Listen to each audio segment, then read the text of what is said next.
BJP ni कार्यकर्ता rok buma buha kereya lama kelai jaya borni samo tongo bai protima bumi administration tumuno borni bagi titi khlaya hangke BJP ni adong rok no borno titi khlainai tini GB hospital bodol ni adong rok no nai na thangai o kogno saka agini kendro ni protimantri protima bumi bo logio spita nomo sudroni sakhamya no nani bagi thangmani tai chaya sugya bemar khlaijar no thangai nai bokha দেখতে হয় যতটুকু সম্ভব হয় চেষ্টা করে দেখার জন্য proper treatment হওয়ার জন্য তাদের অনেকের ব্যবস্থা থাকে না সেগুলো দেখতে লাগে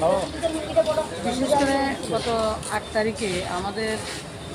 প্রতাপগড়ের ২৬ নম্বর ওয়ার্ডের আমাদের এক সাধারণ কার্যকর্তা অটো চালক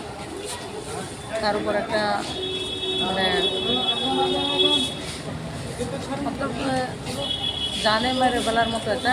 আক্রমণ ওর উপর শানিত হয়েছে এমনভাবে দিনের বেলায় যিনি করেছেন উনি ওই পাড়ারে সিপিএমের লিডার উনি ওর সঙ্গে না অনেকের সঙ্গে এই ধরনের মারপিট উনি বরাবরে করে থাকেন এবং ওনার ছেলে দুজন ছেলেও ছিল তো ওটা শুনে আমি কালকে ওকে দেখতে গেছি ও বাড়িতে ছিল তাকে জীবিত এডমিট করানো হয়েছে আজকে প্রথম এসে ব্যান্ডেজ করে গেছেন ওর ওয়াইফ স্ত্রী এবং একটা পুত্র সন্তান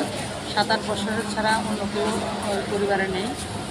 ওই বাড়িতে থাকেন না তো তার জন্য আজকে আমাদের কার্যকর্তাদেরকে নিয়ে এডমিশন করিয়েছি আজকে ওকে দেখতে এসেছি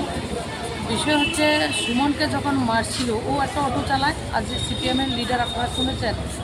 ঘোষবাবু উনি মোটরসাইকেল নিয়ে নামছিলেন আর ও উঠছিল আর একটা আপ আছে এদিকে ওইটা উনি ওকে জায়গা দেবেন না নামতে ওটা মিডলে ওকে অবস্ট্রাকশন করে রেখেছিলেন ও বলেছে কাকু আমাকে জায়গা দাও আমি নামি উনি জায়গা না দিয়ে ও গালিগালাজ করে গাড়ি মোটরসাইকেল থাকলে ওকে আলো পাতারি মারা শুরু করেছে ও যখন মারছিল তখন বাড়িতে ঢোকার চেষ্টা করছিল তখন বাড়ি থেকে ওর ছেলেরা যেটা ওই কাঠের ফাইল যেগুলি আছে এগুলি নিয়ে আক্রমণ করেছে সবচেয়ে প্যাথেটিক ঘটনা ওর স্ত্রী এবং ছোট ছেলেটা প্রত্যেকের কারণ শহরের দুপুরবেলা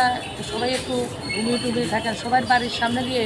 দরজা নাড়ছেন যে আমার বাবাকে বাঁচাও আমার বাবাকে বাঁচাও এমন আত্মনাদ করেছে কারণ এলাকার মানুষ আমাকে সেগুলি গতকালকে বলেছেন তো বিষয় হচ্ছে যে ব্যক্তি সে বরাবরে এই ধরনের অসামাজিক কাজ উনি করে থাকেন এবং সবসময় আমাদের কার্যকর্তার উপর আক্রমণ করেন আমি আপনাদের মাধ্যমে যিনি এই ধরনের কাজ করেছেন আমি শাসন প্রশাসনের দৃষ্টি আকর্ষণ করছি সুমন ঘোষের উপরে যে হামলা হয়েছে যে ভগবান রক্ষা করেছে না হলেও মারা যেত মাথাতে টিস লেগেছে ৮টার মতো বুকের মধ্যে তার হাড় ভেঙেছে এবং পায়েরও হাড় ভেঙেছে আপনারা লোক দেখেছেন তো ওই আসামিকে একজনকে অ্যারেস্ট হয়েছে কিন্তু উনি অসুস্থতার ভান করে জীবিত ভর্তি আছেন এবং 2 ছেলে এখনও পলাতক ওরা বারবার এবং এই ছেলের উপর আরও একবার আক্রমণ ওনারা করেছেন তো বারবার আক্রমণ যারা করছেন এবং সিপিএমের নামধারী উনি লিডার ওই অঞ্চলের তার দৃষ্টান্তমূলক শাস্তি আমি আশা করব আমার শাসন প্রশাসন করবেন যদি আপনারা না করেন আমাদের কিন্তু এটা দেখতে হবে কিন্তু এখনও যদি আমাদের কার্যকর্তারা মার খায় আমাদের কার্যকর্তা লাওয়ারিস্টটা আমি প্রথম অমিক দায়িত্ব নিয়ে বলছি ত্রিপুরা রাজ্যের ভারতীয় জনতা পার্টির কোনো কার্যকর্তা অনাথ না লাওয়ারিস্টটা তাদের গার্ডিয়ান আছে তো আপনার শাসন প্রশাসনকে অনুরোধ করব তার দৃষ্টান্তমূলক শাস্তি হোক আর আমাদের তরফ থেকে সহযোগিতা লাগলে আমরা করব এবং পেশেন্টকে আমরা ভর্তি করেছি এবং গত কয়েকদিন আগে আপনারা জানেন বিশ্বজিৎ তাঁতি করে একটা পেশেন্টকে আমরা 6 মাসে ঘুমোতে পারে না ওকে ভর্তি করেছি ওর একটু বেটার ট্রিটমেন্ট চলছে এখন অনেকটা ভালো হয়েছে ওকে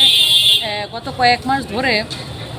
এক্সরে করানো যায় না কিন্তু আজকে ওর এক্সরে করানো গেছে না শোয়ানো যায় না ওকে বহুত কষ্ট করে আজকে এক্সরে করানো হচ্ছে অনেকটা ডেভেলপ হয়েছে এছাড়া সুধীর পাল করে আমার কেকেনগরের একটা পেশেন্ট রয়েছে ইপসিতাকে দেখেছি দেবস্মিতা দাস করে একটা পেশেন্ট আমার সোনামুড়ে রয়েছে এমন অনেকগুলি পেশেন্ট আজকে আমি দেখতে এসেছি এই যে আপনাদের সরকার প্রায় দেখুন আমি আমার কার্যকর্তাদেরকে বলছি সবাই সংগঠিত হন কারণ নিজেরা যদি সংগঠিত না থাকেন আমাদের এভাবে সুমনের মতো অনেকে হচ্ছে অনেকে কথা বলতে পারছেন না অনেকে জানেনও না কিন্তু ৮ তারিখে হামলা হয়েছে আমি তাকে জানছি 14 তারিখে আমিও জেনেছি সেটাকে 14 তারিখে তো তো সেই বিষয়গুলিকে আমাদেরকে নজরে রাখতে হবে। আর যারা রয়েছি যে কোনো সময় আমাকে 24/7 আগেও যেমন ছিলাম, আমি এখনও এমনই আছি। আমার সঙ্গে যোগাযোগ করবেন প্রয়োজন হলে। আমি আমারও সাধ্যমতো আপনাদের পাশে রয়েছি এবং আবারও বলছি, আমার কার্যকর্তা কেউ অনাথ না, কেউ লাভারিস না, তাদের গার্ডিয়ান কেউ থাকুক আর না থাকুক, আমি প্রতি ওদের বোন, আমি ওদের সঙ্গে আছি, ওদের দিদি, আমি ওদের সঙ্গে আছি।